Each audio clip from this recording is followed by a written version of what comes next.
कि पतझड़ में ही असली रिश्तों की परख होती है।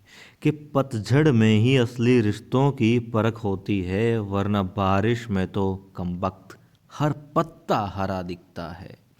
नमस्कार, पुण्यश्लोक इलाबाई शो में इस वक्त हम देख रहे हैं कि पहाड़ टूट पड़ा है, विपदाओं ने घेर लिया है मल्हार राव होलकर सरकार को और उसके परिवार को।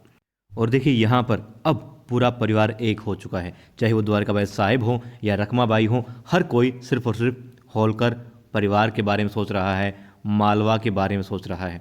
और ख़ास करके द्वारकाबाई साहिब जो थोड़ी देर पहले तक बद्दुआएं दे रही थी देवी अहिल्या को, मगर फिर जल्द ही उनको एहसास हो गया कि उन्होंने गलत कहा था, गलत सोचा था, गलत कहा था।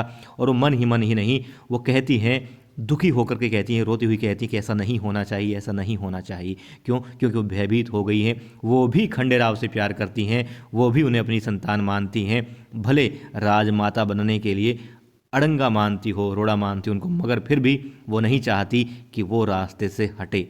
वो उन्हें उतने ही प्रिय हैं जितने कि सीताबाई को है। और सीताबाई भी अपने भाई के लिए यहाँ पर व्याकुल दिखी है, मतलब कि वो भी होलकर परिवार से जुड़ी हुई है, उसे अपना मानती है।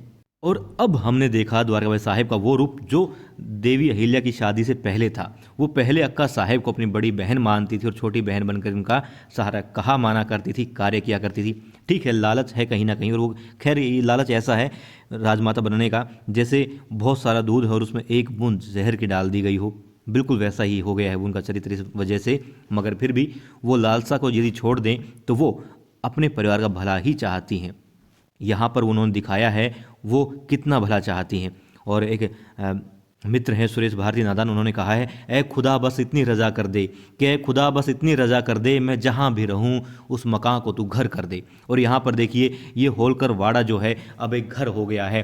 हर इंसान जो है, हर जीव जो है, वो मालवा के बारे में सोच रहा है, इस होलकर वंश के, इस परिवार के बारे में सोच रहा है।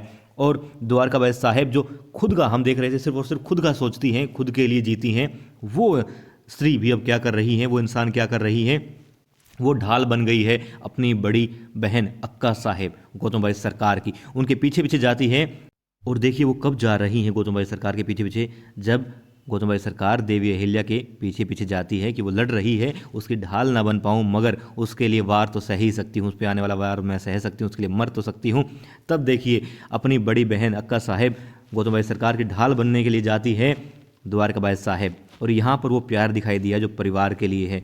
यहाँ सिर्फ वो इसलिए नहीं गई हैं कि यदि मालवा का राज्य बच जाएगा, यदि होलकर वंश बच जाएगा, वो खुद बच जाएंगी तो रानी बन सकती है। नहीं, वो इसलिए जा रही हैं क्योंकि वो अपनी बड़ी बहन से प्यार करती हैं, उन्हें बचाना चाहती है। और यहाँ पर द्वारकाबाई साहिब का एक बदला हुआ रूप हमने देखा है। वो परिवार के लिए सोच रही हैं, परिवार के लिए चिंतित हैं, और अब उसी परिवार के लिए अपने आप को कुर्बान तक करने के लिए उछल पड़ी हैं।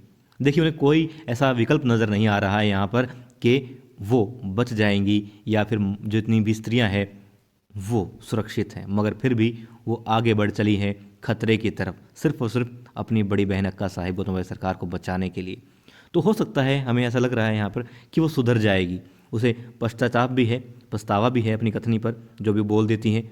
और अब जो वो कर रही हैं उससे यही लगता है कि हाँ, वो अपने महल, अपने राज्य, अपने पति, अपने परिवार के बारे में सोचती हैं, खुद से पहले दूसरों के लिए सोचती हैं।